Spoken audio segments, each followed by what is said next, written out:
On va passer à la partie institutionnelle et de bienvenue de lancement du colloque avec M. Peters, qui est notre hôte, enfin votre hôte, pardon, pour ces 2 jours.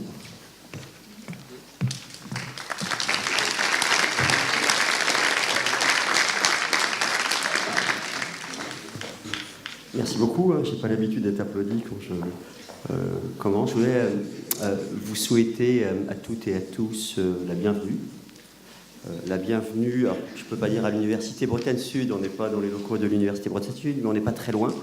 Mais pour des raisons d'organisation, nous avons préféré faire ça au Palais des Congrès à Lorient. Et donc je vais aussi vous souhaiter la bienvenue à Lorient. Je ne sais pas si vous connaissez Lorient. Pour ceux qui découvrent Lorient, c'est une ville qui a été détruite pendant la guerre 39-45, non pas par les Allemands, mais par les Alliés, qui n'arrivaient pas à détruire la base sous-marine. Mais donc c'est une ville qui n'a pas gardé grand-chose d'ancien, mais c'est une ville très très attachante. Et tous les Lorientais sont vraiment très fiers et très attachés à leur ville où il fait bon vivre. Et c'est en particulier la ville du Festival interceltique de Lorient, qui, sur la première quinzaine d'août, à peu près sur 10 jours, attire autour de 700 000 personnes à Lorient.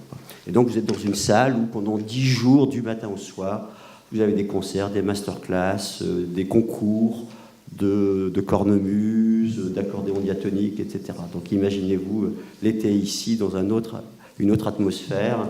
Voilà, c'est Lorient. Voilà.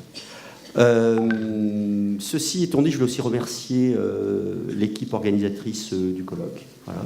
Je remercie aussi, bien sûr, votre association d'avoir choisi notre université pour cette organisation.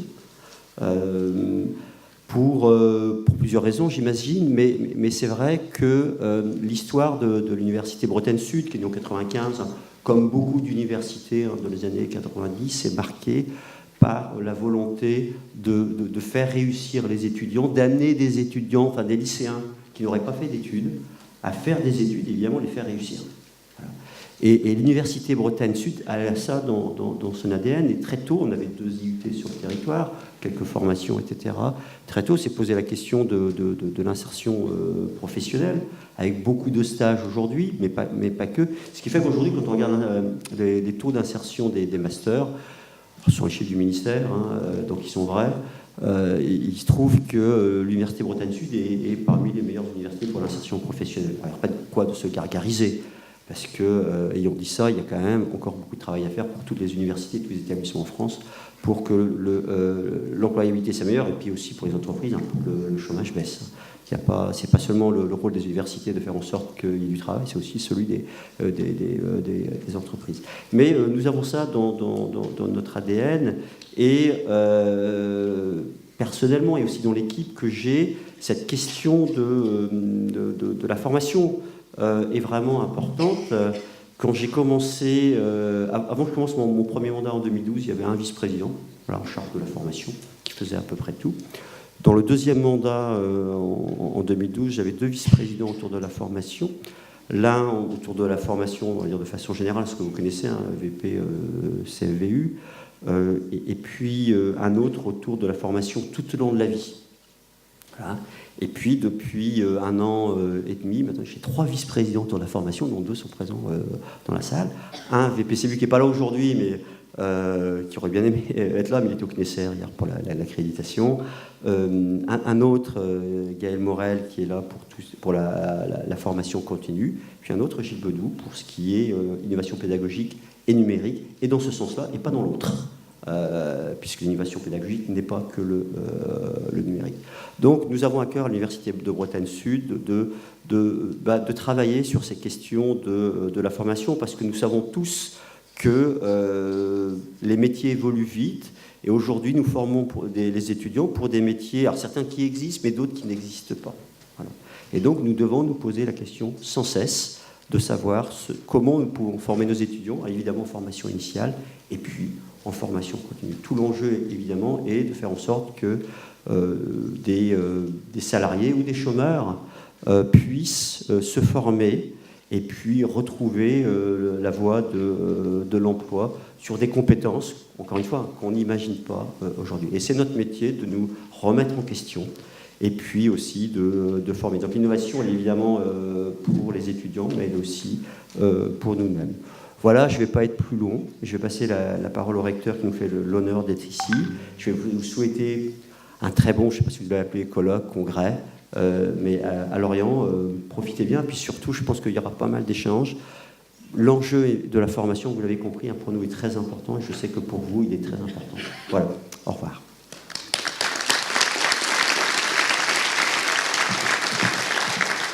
Merci beaucoup. Donc, Monsieur Terré, recteur et chancelier des universités de Bretagne.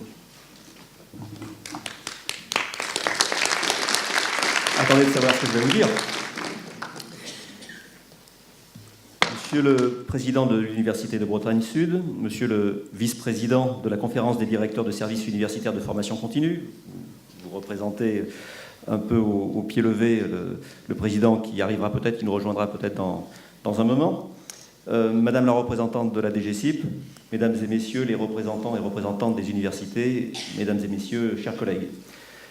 Permettez-moi d'abord de vous remercier, Monsieur le Président, de votre invitation à venir prononcer ces quelques mots d'ouverture du 44e colloque de la formation continue à l'université dans un lieu polyvalent par excellence, puisque j'y étais déjà il y a une douzaine de jours, pour accueillir le championnat de France UNSS de danse. Donc voilà, j'étais assis au milieu des danseurs-danseuses et des membres du jury, et me voici aujourd'hui avec un public un peu différent. Je saisis en tout cas bien volontiers cette occasion pour évoquer, non pas les championnats de France de danse, mais la question stratégique de la formation tout au long de la vie.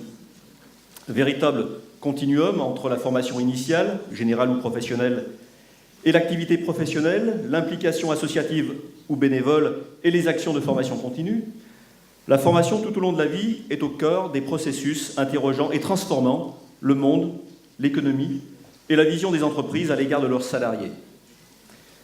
En effet, si la formation continue repose sur une obligation de financement pour les employeurs et sur le droit pour les salariés à se former sur leur temps de travail, elle est aussi de plus en plus positionnée au sein des entreprises comme un élément stratégique de leur développement, car indispensable au maintien de l'employabilité des salariés, ce que l'on sait générateur de compétitivité.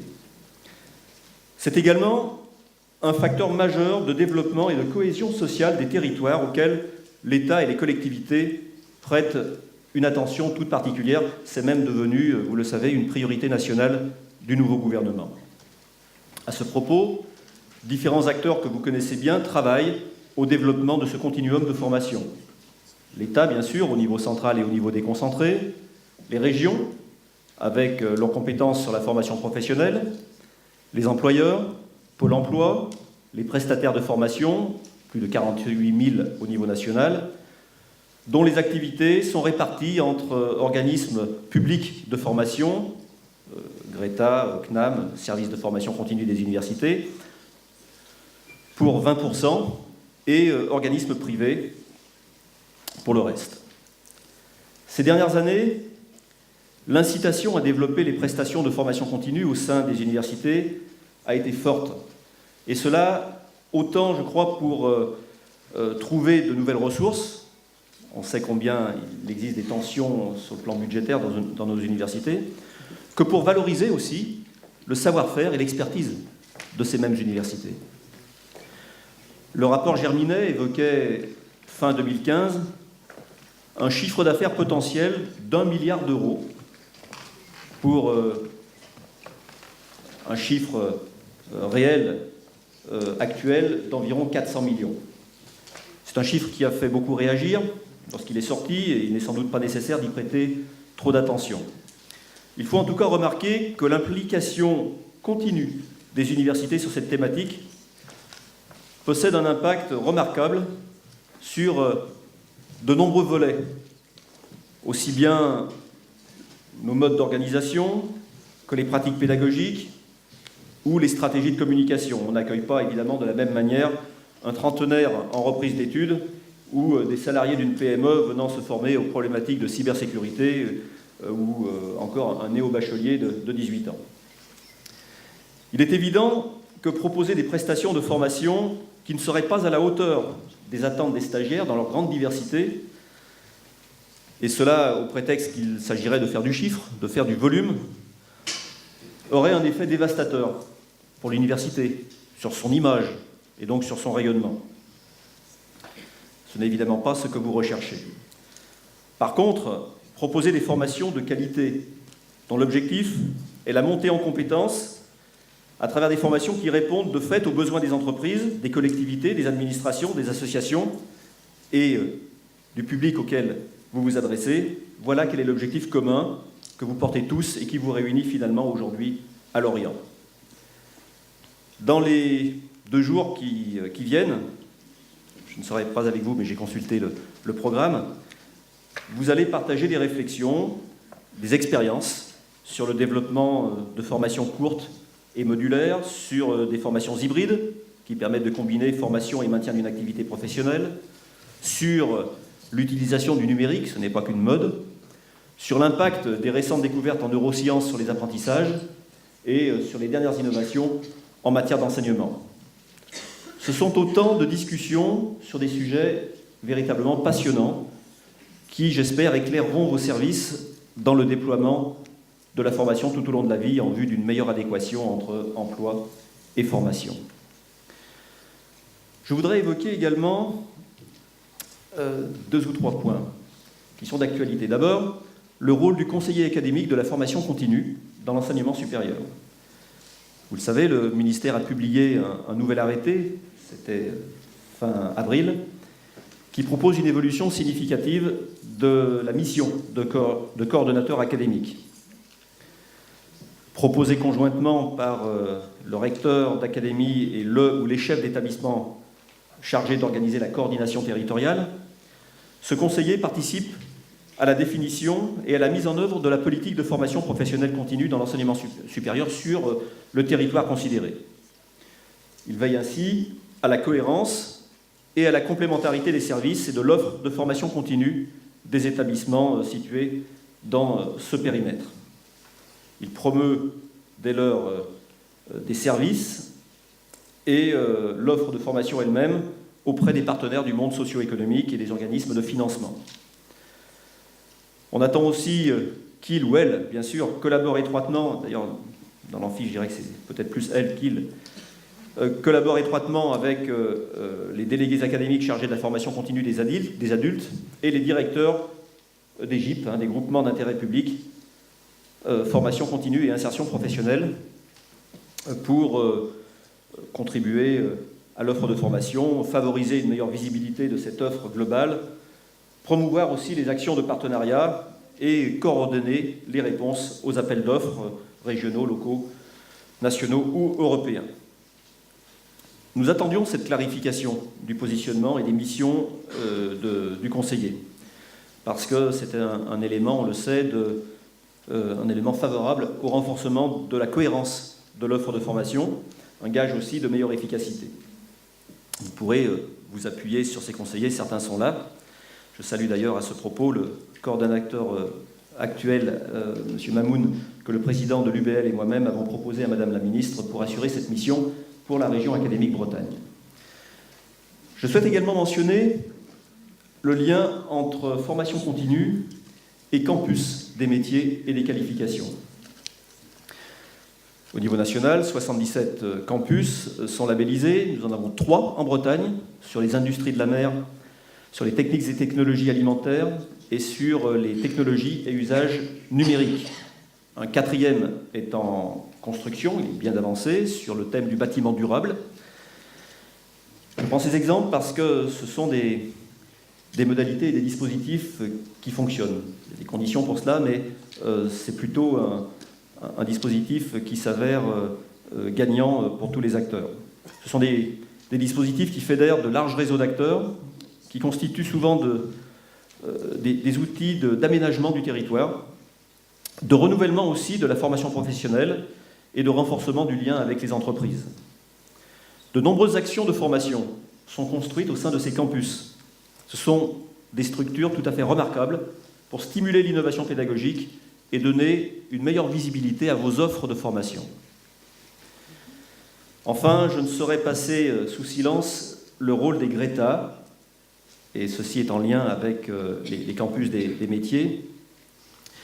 Le réseau des Greta, pour prendre encore une fois l'exemple de la Bretagne, est l'un des acteurs les plus investis dans ces campus, mais au-delà, dans le développement de la formation tout au long de la vie. Dans l'Académie de Rennes, plus de 260 établissements scolaires, lycées, lycées professionnels et même collèges, sont regroupés en 4 Greta sur les différents bassins et dans les différents départements, qui fédèrent leurs ressources en enseignants, en locaux, etc., pour favoriser des actions de formation continue pour adultes. 13 agences locales assurent sur tout le territoire breton le conseil, l'accompagnement et la formation auprès des entreprises, des salariés et de toute personne souhaitant développer son niveau de compétence, et cela dans 500 métiers différents, soit environ 17 000 stagiaires qui ont bénéficié de ces services l'année passée.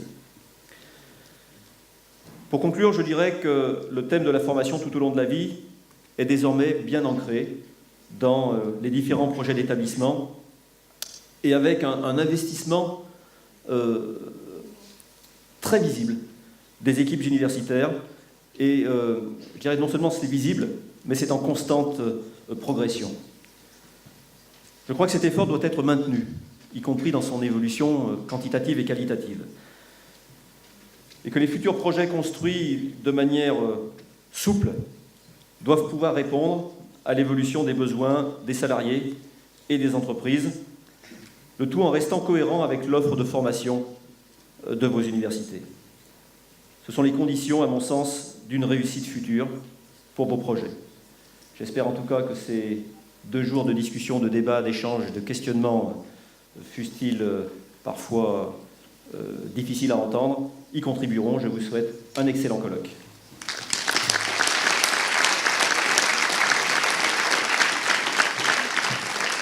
Merci beaucoup. On va faire l'accueil de la FCU maintenant avec un petit changement de casting. Franck Giuliani qui va intervenir à la place d'Alain Gonzalez. Ce n'est pas un coup d'État, mais ça permet en même temps de montrer l'utilisation potentielle de WhatsApp. Voilà, donc c'est de la pédagogie. Alors effectivement, je vais prendre au pied levé la suite de notre président qui est en difficulté sur le tarmac.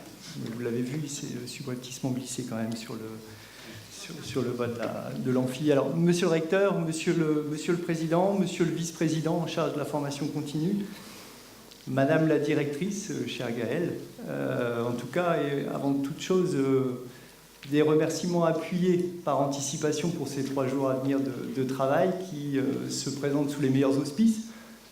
Nous sommes arrivés sous le soleil, la qualité de l'accueil était à la hauteur de toutes nos espérances, dans un lieu qui est magnifique, et ça ne peut augurer qu'une capacité finalement à mettre en œuvre le thème de ce 44e colloque autour de l'innovation.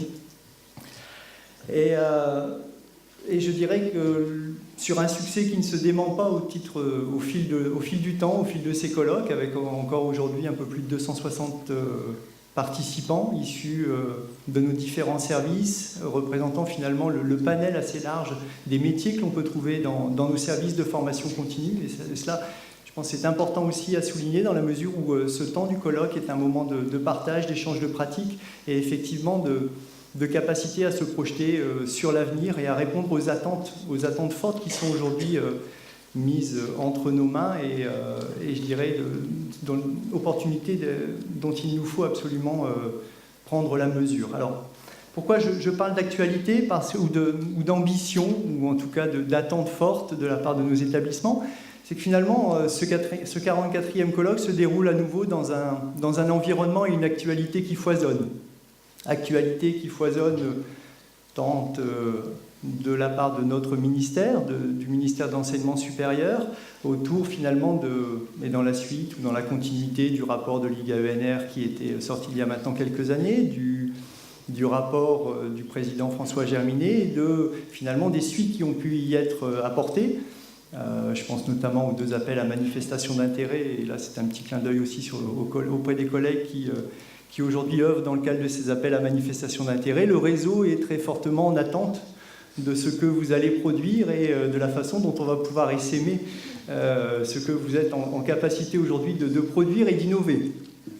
Et puis, actualité également, actualité, puisque nous sommes systématiquement à la frontière entre, finalement, le code de l'éducation, notre tutelle, et puis le code du travail, le marché de la formation professionnelle, une activité assez foisonnante également, avec un certain nombre de réformes, dont nous n'avons pas encore, ni nous, ni la société civile, ni l'ensemble des acteurs économiques, appréhendé l'ensemble, finalement, des impacts, que déjà ça en préfigure une nouvelle peut-être pour 2018, mais finalement une actualité qui, autour pour n'en citer que quelques-uns, le décret qui devrait bientôt sortir, on l'annonce pour l'automne, Anne, si je ne dis pas de bêtises, autour de la validation des acquis, le décret sur la simplification administrative, sur les logiques de parcours, les décrets peut-être un peu plus vieux autour de la FOAD, d'enseignement à distance, qui sont finalement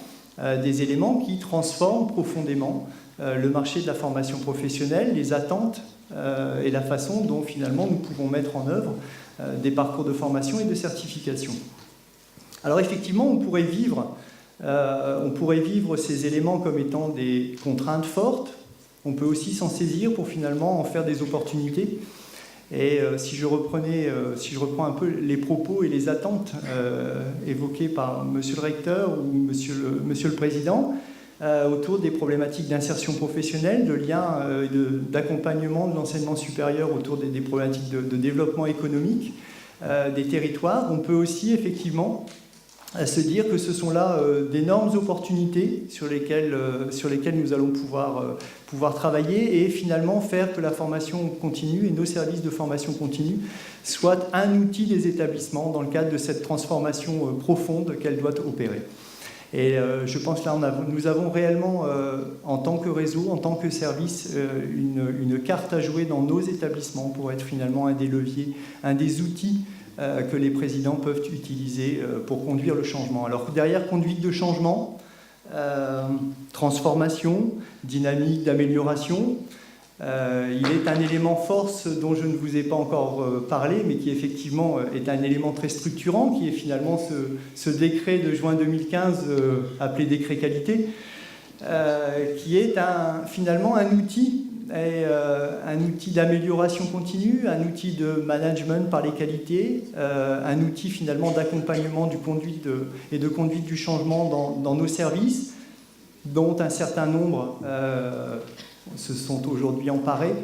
Une vraie dynamique s'est créée, pilotée et relayée par le réseau formation continue.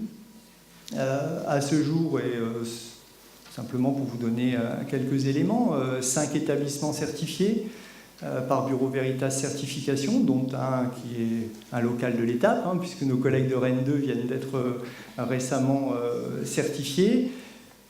Grosso modo, une quinzaine d'établissements qui devraient, avant la fin de l'année, être en phase ou en capacité d'être certifiés. Donc une dynamique réelle qui s'est engagée et qui devrait, par-delà les services de formation continue, pouvoir finalement essaimer et probablement accompagner ces dynamiques de transformation de nos établissements.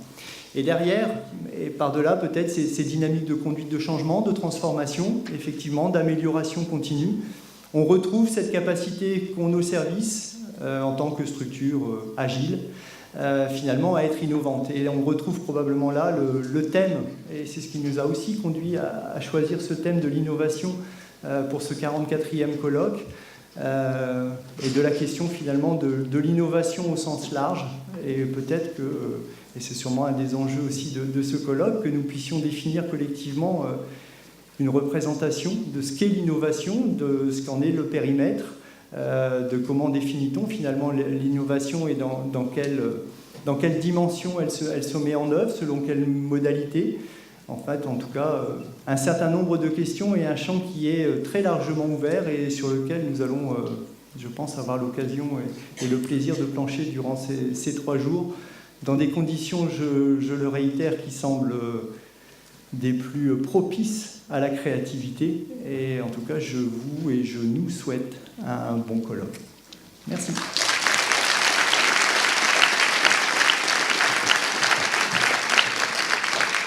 Et pour conclure cette séquence introductive, Gaëlle Keminer.